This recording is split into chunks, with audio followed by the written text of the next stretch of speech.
నదుల అనుసంధానంతో తెలంగాణకు అన్యాయం జరుగుతోందన్నారు మాజీ మంత్రి హరీష్ రావు. తెలంగాణకి సంబంధం లేకుండా గోదావరి, కావేరి అనుసంధానం చేసేందుకు చంద్రబాబు ప్లాన్ చేశారని, పోలవరం నుంచి నీళ్లు తీసుకెళ్లాలని ప్రణాళిక రచించారన్నారు.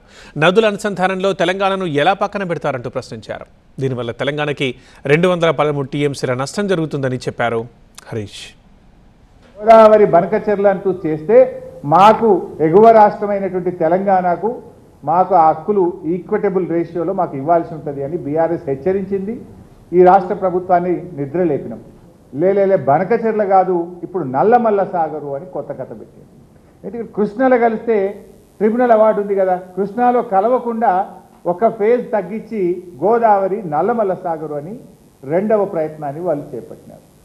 అప్పుడు బీఆర్ఎస్ మళ్ళీ పోరాడింది. మేము ప్రజెంటేషన్ ఇచ్చాము ఇక్కడనే.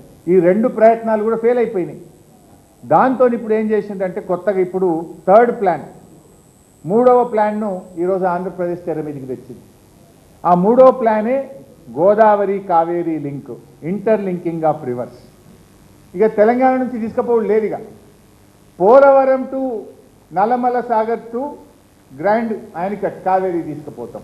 అంటే మొత్తం తెలంగాణ రాష్ట్రాన్నే ఎలిమినేట్ చేసేటువంటి కుట్ర మూడవ ప్రయత్నం ఇప్పుడు ఆంధ్రప్రదేశ్ తెర మీదకి తెచ్చింది. ఇవాళ మనకి ఇప్పటిదాకా 968లో ఫైనల్గా టీఏసీ అంటే ఇరిగేషన్ ప్రాజెక్ట్ క్లియరెన్స్ ఎన్నిటికి వచ్చింది? 968లో అంటే 828 టీఎంసీకి వచ్చింది. ఇంకా ఒక 139 టీఎంసీలు అది అక్కడ పెండింగ్ ఉన్నది. ఇవాళ ఈ 139 టీఎంసీలు రేపు అనుమతులు వస్తాయా? ఒక్కసారి పోలవరం కావేరీ లింక్ అయినాక ఇంకా గోదావరి నది మీద తెలంగాణకు ప్రాజెక్టులకు అనుమతులు ఇస్తారా? మనకి ఇంకా 139 టీఎంసీకి గోదావరిలో సిడబ్ల్యూసీ అనుమతులు పెండింగ్లో ఉన్నాయి. అది కాకుండా 74 ఇవి రావాలి కదా ఇంటర్లింకింగ్ ఆఫ్ రివర్స్లో. 148లో సగం ఏమంటే ఆ రోజు ఒప్పుకున్నది కదా కేంద్రం. ఈ 139 మరియు ఈ 74 అంటే 213 టీఎంసీలు ఇవాళ తెలంగాణకు బొక్కబడబోతున్నది. గోదావరిలో 213 టీఎంసీలు తెలంగాణకు నష్టం జరగబోతా ఉంది. దీనికి సంబంధించి ఒక 2-3 నెలల నుంచి డ్రామా నడుస్తుంది. సీక్రెట్గా చేస్తుంది అంతా. ఎంత సీక్రెట్ అంటే అసలు మినిట్స్ ఆఫ్ ద మీటింగ్ ఉండే ఏం జరిగిందో తెలియదు. ఫైనల్గా సంతకాలు పెట్టి అగ్రిమెంట్ అయిపోయే పరిస్థితి ఏర్పడ్డది.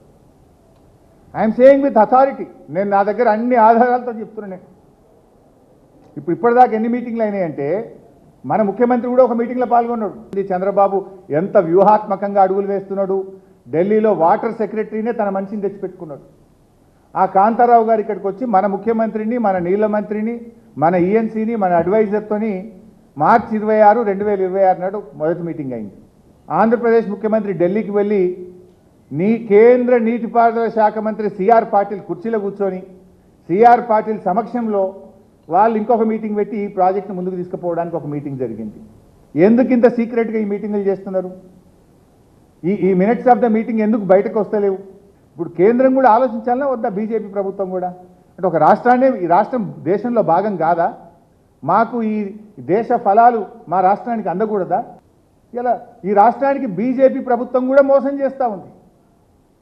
సార్ రేవంత్ రెడ్డి అంటే ఆయన సరెండర్ అయిపోయింది. ఆయన గురుదక్షిణ చెల్లించుకునే పనిలో ఉన్నాడు.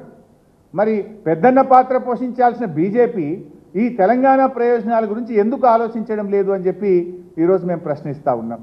What about the union ministers? What about the 8 MPs who was won from Telangana?